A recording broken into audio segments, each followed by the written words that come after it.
नमस्कार, आइए बात करते हैं राज्य की तमाम बड़ी खबरों की। सीएम भजन लाल शर्मा का बड़ा ऐलान। आज राजस्थान में लागू होंगे नए नियम। किसानों के लिए भी बड़ी खबर, चलिए जानते हैं आज की तमाम बड़ी खबरें। राजस्थान में आए दिन मौसम की आंख मिचौली देखने को मिलती है।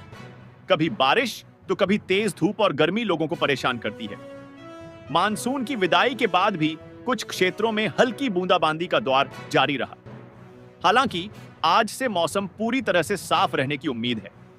आगामी 4-5 दिन तक के लिए किसी तरह का अलर्ट जारी नहीं किया गया है। राजस्थान में आज 17 अक्टूबर को सुबह से ही मौसम मुख्यतः शुष्क रहा। आज सुबह से ही न कहीं बादल छाए और न ही बारिश दर्ज की गई। मौसम विज्ञान केंद्र जयपुर की तरफ से भी आज के दिन को लेकर किसी प्रकार कोई अलर्ट नहीं जारी किया गया है। आज किसी भी क्षेत्र में बारिश होने की कोई उम्मीद नहीं है। वहीं आगामी दिनों में भी राज्य में मौसम मुख्यतः शुष्क रहने की संभावना है। मौसम विभाग की माने तो अक्टूबर अंत तक राजस्थान में ठंड की एंट्री हो सकती है। वहीं कुछ क्षेत्रों में अभी से ही सुबह शाम ठंडक महसूस हो रही है।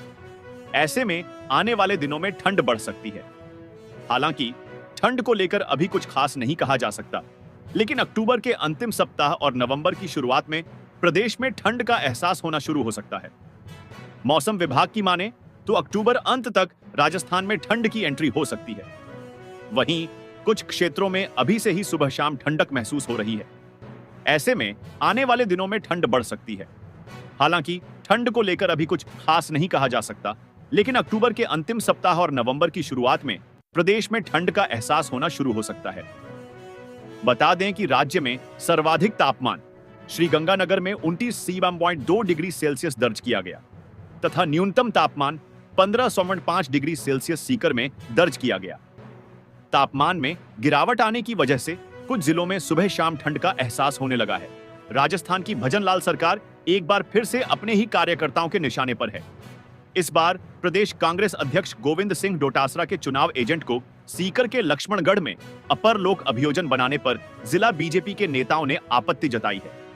बताया जा रहा है कि इस फैसले से पार्टी के नेता और कार्यकर्ताओं में बेहद नाराजगी है। इसको मामले को लेकर कार्यकर्ताओं ने प्रदेशाध्यक्ष मदन राठौड़ को पत्र भी लिखा है।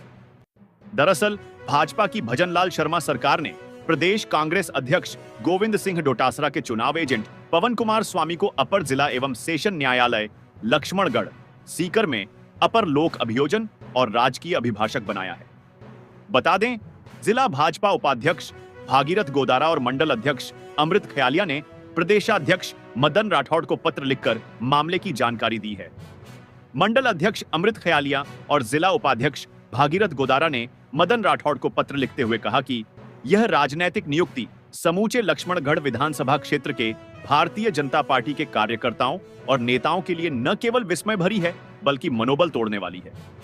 सारे कार्यकर्ताओं में इस नियुक्ति से घोर आक्रोश व्याप्त है।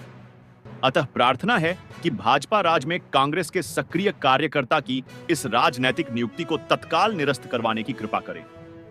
गौरतलब है, इससे पहले जोधपुर में भी मंत्री जोगाराम पटेल के बेटे को सरकारी वकील बनाने पर विधानसभा से लेकर सड़क तक हंगामा हो चुका है।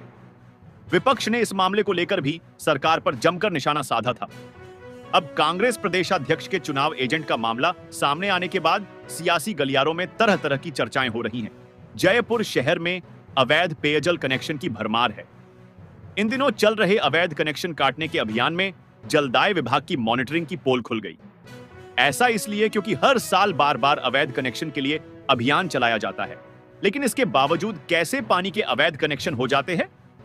आखिर शहर के मुकाबले बाहरी इलाकों में कैसे बढ़े अवैध पेयजल कनेक्शन?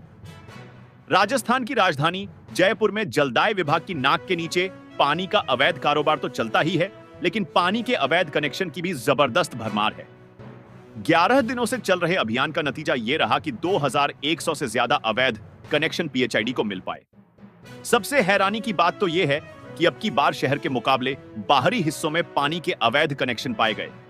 जयपुर नॉर्थ यानी शहरी हिस्से में 1000 और शहर के अलावा बाहरी हिस्से यानी साउथ में 1135 कनेक्शन पाए गए।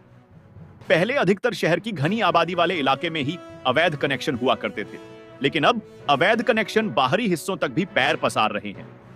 जयपुर रीजन 2 की जिम्मेदार संभाल रहे अतिरिक्त मुख्य अभियंता सेकंड शुभांशु दीक्षित का कहना है कि अवैध कनेक्शन को लगातार चिन्हित कर काटे जा रहे हैं।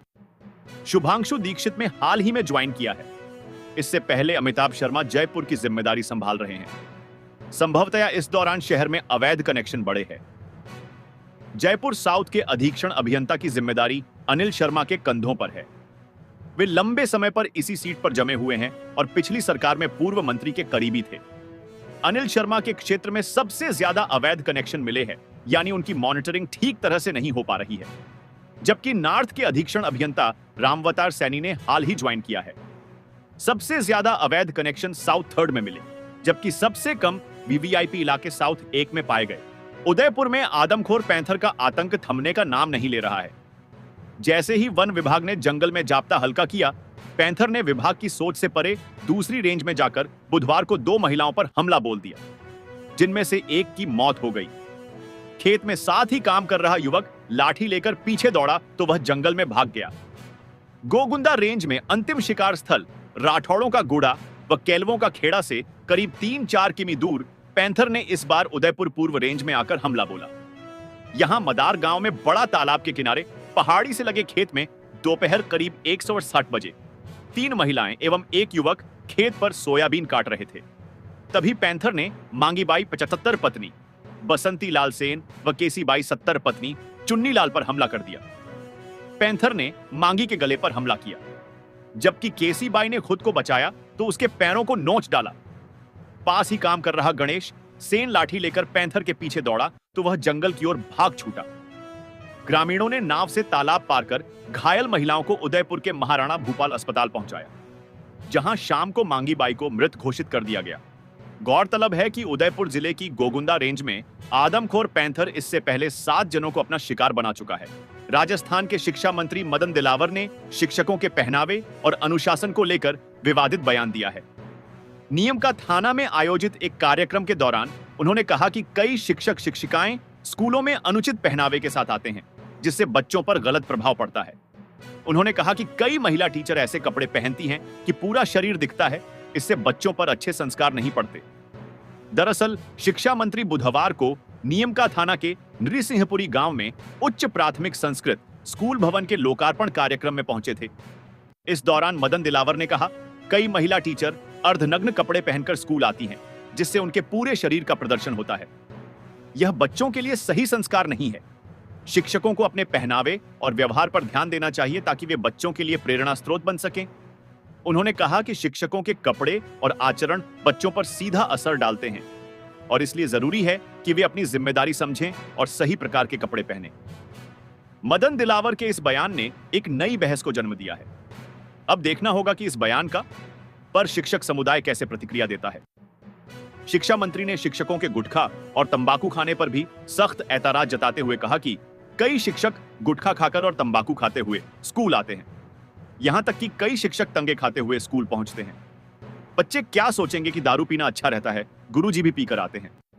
जो ऐसे कृत्य करते हैं वो शिक्षक नहीं, बच्चों के दुश्मन हैं। उनको शिक्षक कहना पाप है। इससे वे बच्चों के लिए गलत उदाहरण प्रस्तुत करते हैं। ऐसे शिक्षकों पर भी सख्त कार्रवाई की जाएगी। शिक्षा मंत्री मदन दिलावर ने स्पष्ट किया कि स्कूल समय में किसी भी प्रकार की धार्मिक गतिविधियों जैसे कि पूजा, नमाज आदि के लिए स्कूल छोड़ने की अनुमति नहीं दी जाएगी। उन्होंने कहा, अगर कोई शिक्षक स्कूल समय में पूजा पाठ या नमाज के नाम पर स्कूल छोड़ता है तो उसके खिलाफ कार्रवाई की जाएगी। मदन दिलावर ने उपचुनावों पर भी अपनी राय व्यक्त की। उन्होंने कहा, जिस तरह से हरियाणा में हमने जीत हासिल की, उसी तरह राजस्थान में भी उपचुनाव में हमारी जीत होगी। इस दौरान सैनिक कल्याण बोर्ड के अध्यक्ष प्रेम सिंह बाजोर भी कार्यक्रम में मौजूद थे। पिछले लंबे समय से महंगाई भत्ता बढ़ोतरी का इंतजार देख रहे सरकारी कर्मचारियों के लिए खुशखबरी आ गई है। केंद्र सरकार ने सरकारी कर्मचारियों को दीपावली का गिफ्ट दे दिया है। केंद्र सरकार ने सरकारी कर्मचारियों को 3% डीए बढ़ा दिया है। यह डीए 1 जुलाई से मान्य होगा। इधर केंद्र सरकार की घोषणा होते ही अब राजस्थान सरकार भी अगले 1 सप्ताह में राज्य कर्मचारियों के डीए बढ़ोतरी की घोषणा करने वाली है। दिवाली से पहले केंद्र सरकार ने केंद्रीय कर्मचारियों को बड़ा तोहफा दे दिया है। केंद्र सरकार ने केंद्रीय कर्मचारियों का 3% महंगाई भत्ते का इजाफा किया है। अब केंद्रीय कर्मचारियों का महंगाई भत्ता 53% हो जाएगा। आपको यह भी बता दें, इसी साल केंद्र सरकार ने मार्च में 4% महंगाई भत्ता बढ़ाया था। डीए की यह बढ़ोतरी का लाभ 1 जुलाई 2024 से मिलेगा। राजस्थान में पिछले लंबे समय से यह परिपाटी बनी हुई है कि केंद्र सरकार के डीए बढ़ाने की घोषणा के तुरंत बाद ही अगले एक सप्ताह के अंदर अंदर राजस्थान सरकार भी अपने राज्य कर्मचारियों का डीए बढ़ा देती है। अभी राजस्थान के कर्मचारियों को महंगाई भत्ते 50% मिल रहा है। केंद्र सरकार ने जब अपने केंद्रीय कर्मचारियों का महंगाई भत्ता 3% बढ़ाया है, तो ऐसे में राजस्थान सरकार भी 3% ही महंगाई भत्ता बढ़ाने की उम्मीदें जताई जा रही है। अब राजस्थान में भी बहुत ही राज्य कर्मचारियों को भी महंगाई भत्ते की सौगात मिलने वाली है। केंद्र सरकार जनवरी और जुलाई में कर्मचारियों के डीए में संशोधन करती है।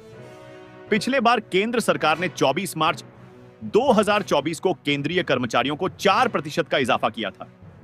इससे केंद्रीय कर्मचारियों का महंगाई भत्ता 46 से सीधा 50% हो गया था। अब 3% की बढ़ोतरी से यह 43% हो गया है। करौली जिले के समीपवर्ती मांची गांव में एक सप्ताह से सांपों का आतंक मचा हुआ है। 2 दिन पूर्व कमरे में बेड पर सो रहे पिता पुत्र की सर्पदंश से मृत्यु होने के बाद बुधवार अल सुबह सर्पदंश से 4 लोग जख्मी हो गए, जिनका सामान्य चिकित्सालय के आईसीयू वार्ड में इलाज चल रहा है। इनमें से 3 लोग मृतक पिता पुत्र के परिजन तथा एक पड़ोसी महिला हैं।